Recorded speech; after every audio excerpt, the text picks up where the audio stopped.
अखिया लड़ावेले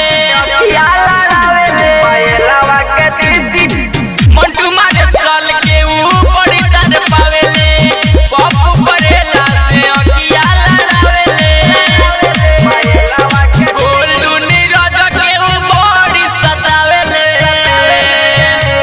पायलवा के दीदी गोलू नीरज के ऊपर सतावेले मुस्कानावा के दीदी सपनावा में आवेले अखिया से नींद चैन दिल के उड़ावेले पायलवा के दीदी सपनावा में आवेले।